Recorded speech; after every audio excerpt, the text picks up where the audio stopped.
Welcome all. Coleman Report Live, July 25th, 2019. Welcome, Lance. It's great to be here, Bob. Great to be here. We have a ton of information. Looks like love seeing the numbers start popping up. Thank you all much for your support. We've talked about the questions. We have a bunch of questions. This will be some great questions.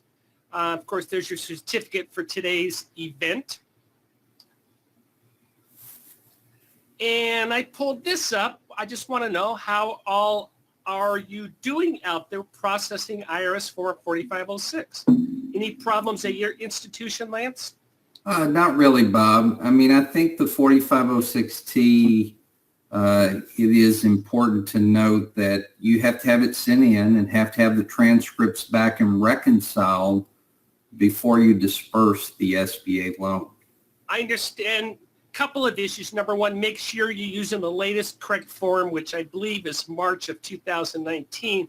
The second thing is you have to be precise. You can't have one misspelling in there, or it's going to be bounced back, right, Lance? Probably a best practice is to take the most recent tax return and just duplicate the information that's found on the most recent tax return. I think sometimes you want your borrowers to fill the forms out, but the 4506T, Bob, if I sent 100 borrowers this form, 98 of them would get it wrong. It doesn't hurt to coach. It doesn't hurt to pre-fill the form and just have them review it, sign it, and attest to it. But the IRS is very picky when you send these in. Lance, you did a great webinar yesterday on the 1050 and equity injection. One of the themes of our today is equity injection. We're still getting it wrong as an industry. I know we preach it. But we want to talk about completing the Form 1050. How much can a lender unilaterally increase a SBA 7A loan? Bob, I want to talk about this after I see the response. I know you are going to talk about it. Well, guys, there's not actually a percentage. The old standard used to be, 30%, in the 33% range. However, what's important to note here is increasing the loan unilaterally. You cannot increase the loan unilaterally if it was submitted under GP processing. That's going to require a servicing action be submitted to the National Guarantee Processing Center. As a delegated lender, you can increase the loan when you put the increase into E-Tran and it accepts it. That's the same as an approval on that increase. So I mean, the most important takeaway here is whether you can do it unilaterally or not. Very good. Finally, a lender may adjust use of proceeds unilaterally after the initial loan disbursement. Again, we're talking 7A. I think maybe, Bob, after my discussion of the previous question, may skew the results a little bit. Again, it depends on processing. If you've got a loan that was sent GP to the National Guarantee Processing Center in Citrus Heights, a change in use of proceeds will have to be submitted for it's a loan authorization change request will have to be submitted to Citrus Heights. If you did it delegated authority, express or PLP, you can adjust that with an appropriate servicing memorandum attached to your SBA loan authorization. Very good. Oh, excuse me. Don't worry, I'm not going to read this chart, but this is out of the budget for those of you who really like in the weeds stuff. But this is the mission statement of SBA. Now, I'll talk about this a little bit more later, but it's very well thought out, and that's, as you can see, SBA lending 5047A is a small, well, it's not, that's a misstatement, is a part of a broader mission. How's that, Lance? How'd I recover? Well, and I think sometimes us as SBA participant lenders forget about the various aspects of the Small Business Administration. One, Bob, that I was involved with earlier in my career was the Small Business Development Center, which would be under goal number 2, helping develop small businesses through technical assistance.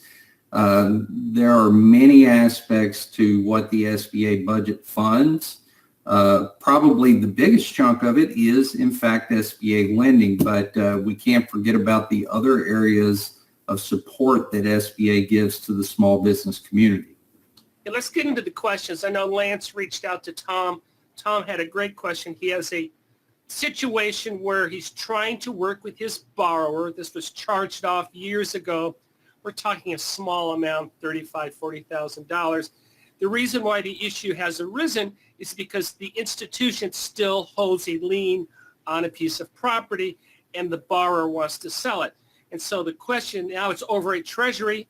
Can we do some sort of offer and compromise? What are the steps, Lance? Well, they're going to, once a loan is charged off, and if there's no bankruptcy or issues that would prohibit a referral to Treasury takes place. And Treasury referrals, it's a pretty awesome collection tool on an SBA loan that's been charged off. They can get your tax refunds. If you go to Vegas and win a great blackjack hand, they can take that money too.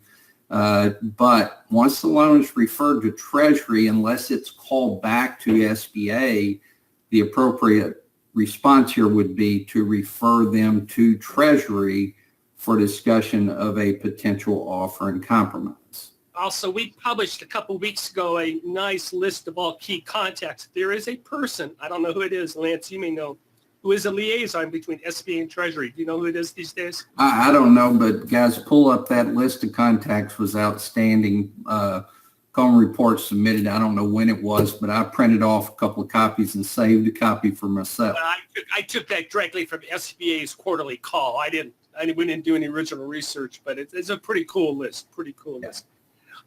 Hey, so William asked a great question regarding a denial of guarantee on projections based on transactions at the default within 12 months. What if the historical discretionary cash flow had simply been break even? Well, in the SOP, it talks about and it does depend on the size of the loan, but let's just assume it's big enough that it requires a 1.15 debt coverage ratio. If historical cash flow does not provide that debt coverage ratio, then appropriate projections have to be produced that shows the ability to hit the 1.15 debt coverage ratio. In this case, you've got an early default loan. And kind of the double whammy here is you've got an agency that all of a sudden the accuracy of projections has become critically important. I had that discussion with an SBA lender today. Somebody had a loan proposal in an industry that I was very familiar with, Bob. They were going to have about $1.5 million in revenue, and they were projecting cash available for debt service at $750,000. And I said, guys, that's never going to fly, especially with SBA's increased scrutiny of the projections and summary of assumptions that are attached to those projections. I don't think that you can fight this based on a break-even debt coverage ratio historically. You can fight it. This can be very difficult, but how you have to fight it. And William's question comes up from last week. We talked about the OIG case study. Please Google it. It's on our website. It's report number 1915. And what this came out specifically, and I'll repeat it from last week, is the lender showed, so we did not have historical cash flow. It was all below, in the case study, below 1-to-1. The lender based it on projections, which you're allowed to do. We've discussed this before. But the problem is the projections, they added back the increased net income from $31,000 to $716,000 in over 2,000% increase. And they said, hey, the reason why we're going to do that is we're firing the management company. We're going to run it ourselves. Well, guess what, Lance? They didn't do that. They hired. So the projections in this case weren't even close. Bob, you bring up a great topic. The National Guarantee Purchase Center in Herndon quite often will push back on projections based on add backs. And I have done some SOP research on add backs, and there are a couple of categories that are in the SOP. But what if you have an add back that's not specifically mentioned in the SOP? And I've advised a fellow participant bank on how to respond. if it's not in the SOP, it falls back on prudent lending standards. And if you can go into your lending policy or get your chief credit officer to respond and say, it's normal for a similar size non-SBA loan for us to allow this add back when calculating cash flow. I think that's an appropriate response. Now, I'm not saying that Herndon's going to roll over and say yay, but I'm just saying that the add backs, and it is discussed in the SOP 5010 5K, but it only mentions a couple of add backs. When it does not mention additional add backs, it does fall to prudent lending standards. And this prudent lending standards, Bob, is something that, is all throughout the SOP. So if there is a rebuttal to that, it could be, for instance, let's say, there's a special source of cash flow in year one that maybe it's a rebate. Maybe you're doing a convenience store and you're going to get 1 cent per gallon on your first year's sales. That may be an appropriate add back. And if you would do that on a similar size non-SBA loan, I think you've got something to go back and say, hey, guys, we would do this. What the Inspector General is saying without saying it is, we're going to allow you to do the add back because, remember, Herndon paid this loan. This is a loan that Herndon paid, and then the Inspector General said, no, we're going to send an invoice to the lender. And Herndon allowed it, but the Inspector General said the rationale and the underwriting standards weren't prudent because the lender did the add back, but then did not verify how exactly the operation would be managed. Well, and I think the important takeaway of all this discussion, Bob, is don't just take a set of projections from the prospective borrower at face value. Take a look at it. Another key thing that I've seen talked about by Herndon and by the Inspector General is when you have somebody that has a astronomical growth rate in year 2 and year 3 with no supporting assumptions to explain why they're going to achieve that growth.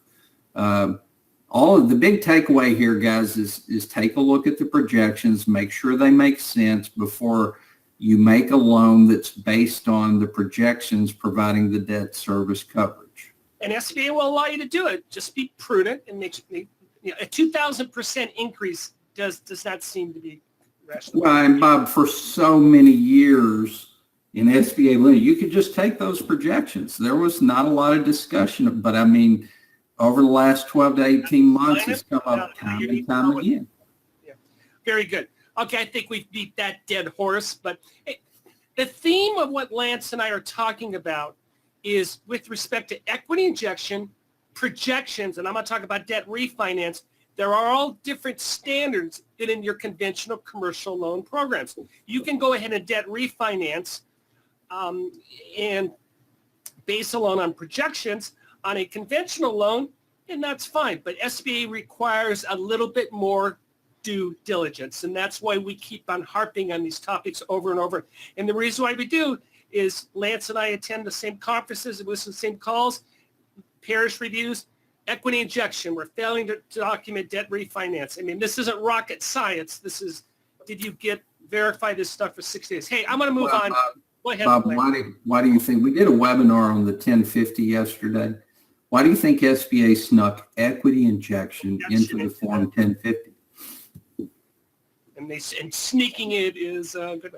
Hey, this is a nice comment from Alex Lance on my underwriting class, and I said, be careful of location. And if you have a Subway next to a Sears or a JCPenney with all these store closures or whatever retail disaster of the month, you need to be careful. And she said, and I went through and I turned down a video store purchase because I thought the technology would change, and it did. And that's the point of what Alex is saying. You have the right, even though all the numbers make sense and we have cash flow and collateral, we have an operator, you have the right to say, no, I don't think this is a prudent transaction.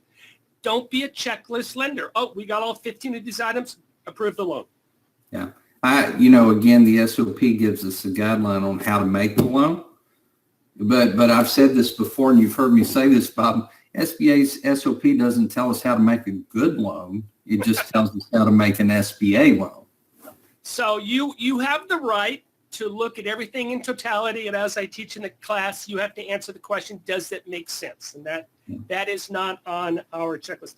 Finally, Linda said, this is for you, Lance, this came in after the webinar. You spoke of a disbursement spreadsheet, but isn't that a HUD spreadsheet? Why would you then need copies of checks and wires if there's a title company insuring the loan and guaranteeing the disbursements? I think this is a great question. How do you show on the 1050 the borrower uses part of the working capital to pay attorney fees, et cetera, et cetera? Well, I love a disbursement spreadsheet in particular, Bob, when you have a loan that's going to disperse over time. You have a loan that disperses over a 6-month or 12-month period of time. Construction loans, loans where there's a retail space that has to be improved before the business opens, and there are disbursements over a period of time. Quite often, that is met with a closing statement or a HUD statement.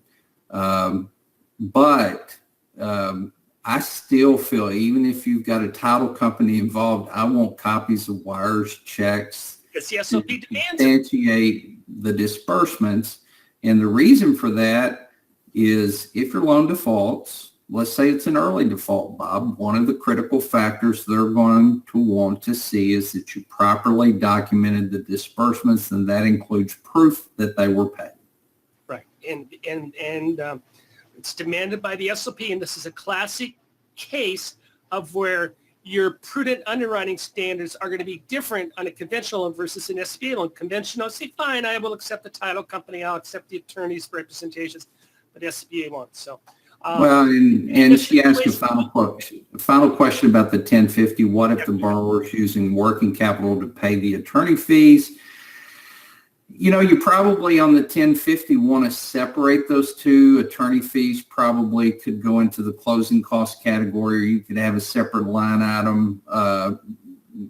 Typically I would have working capital as a standalone category, and the attorney fees would probably fall into the closing costs. But if you have a small change after the 1050 has been executed, just document your file with a memo. Yeah, but this is a classic case, Linda. You got to follow the SOP standard. And Lance, in your experience, if this went in as an early default, $2 million loan, guaranteed denial?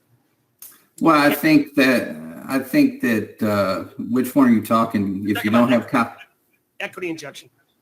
Well, you've got to have proof of the equity injection. There's absolutely not a statement from the title company. That's proof of equity injection, proof of proper disbursements are critical to getting paid on an early default loan. They're important on any loan that defaults, Bob, but in particular on an early default loan.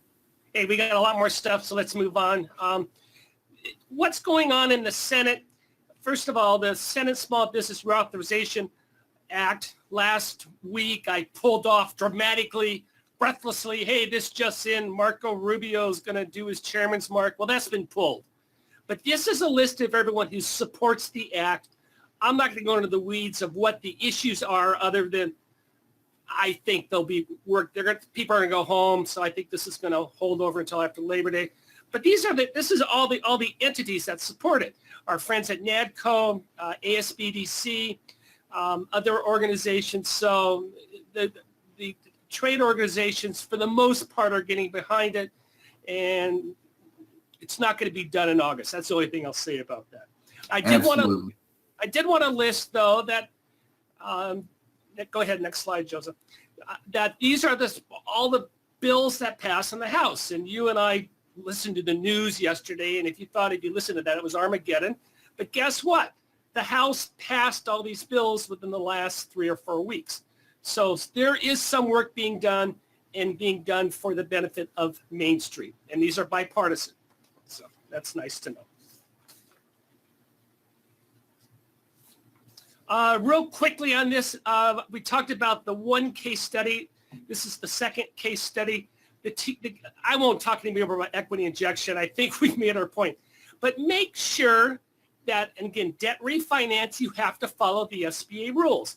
And the rules are very simple. There needs to be a 10% monthly benefit to the borrower, and the original purpose of the loan must be documented to make sure it was eligible for an SBA purpose. You cannot refinance a second lien on a piece of real estate. Guys, I think an important takeaway here is when the guarantee's paid, it might not necessarily be over. SBA has something called an IPERA review. When I was deputy director at Little Rock, we did IPERA reviews on guaranteed purchases on express loans. And the IPERA review is an improper payment review of an SBA guarantee that has been paid. Now, if you had 100 IPERA reviews, 98 of them would not have an issue and it would move on. But sometimes the inspector general is going to disagree with a decision that was made by Little Rock, Fresno, or Herndon. In particular, Bob, they do a subset on the IPERA review. And if you look at your risk categories on your PARAS review, some of the risk categories for an institution like loans over $2 million, franchise lending, industry concentrations, I promise you this $2.3 million guarantee denial, Bob, fell in one of those three categories. And also, when you read the footnotes, they said this loan was made under SOP 105H, which expired May 1st, 2015. So this loan, or excuse me, that's maybe when it's effective. But this loan, the lender had gotten the payment, and I don't know the exact date, but definitely 3, maybe 4 years ago, and now this is coming back to haunt them. Well, and this is, Bob, you bring up a very excellent point. If you get a guarantee denial, first of all, I don't recommend rolling over and saying, ooh, we're going to send you a wire. I do recommend fighting a guarantee denial with common sense. But one important thing that you noted, Bob, is you got to make sure you're using the 5010 version that was in effect at the time you did the loan. Now, there have not been dramatic changes from H to I to J to K, but there could be changes that are impactful on your rebuttal to the reasons for the denial. Business acquisition, financing, goodwill, some of those things. Yeah, absolutely. Well, very good. Let's see, Lance, we're working in August, and those are some of the events that we've been pushing, and we have a full slate of webinars in August. Lance is doing his famous, what do you do when you hit 60 days? I'm doing the one on USDA B&I lending. We're going to do one on calculating cash flow the SBA way. Again, a little bit different than what we do conventionally, but not really. I think what we teach in that, Lance, is what prudent lenders should do. And Lance, we were talking about doing your 5 critical C's. What are the 5 critical C's, Lance? Well, Bob, you're asking me at this point, and I'm in the development phase, but CAVERS, how to calculate CAVERS, cash flow, collateral, credit, and I forget the final one, Bob. That's my birthday webinar, Bob. I encourage everybody to sign up. I'm in the process. We did do the 4 C's, but we've added one. Well, this is marketing getting ahead of itself. There's actually 6 C's, but we'll be... Bob, there could be 10 by the time we get to it, but we're going to talk about some critical areas of importance specifically in SBA. For SBA, strictly for SBA. Very good. Well, thank you all for joining us. Stay cool out there, and we'll talk to you next week. Please send those questions. We love them. Thanks a lot. Have a good weekend.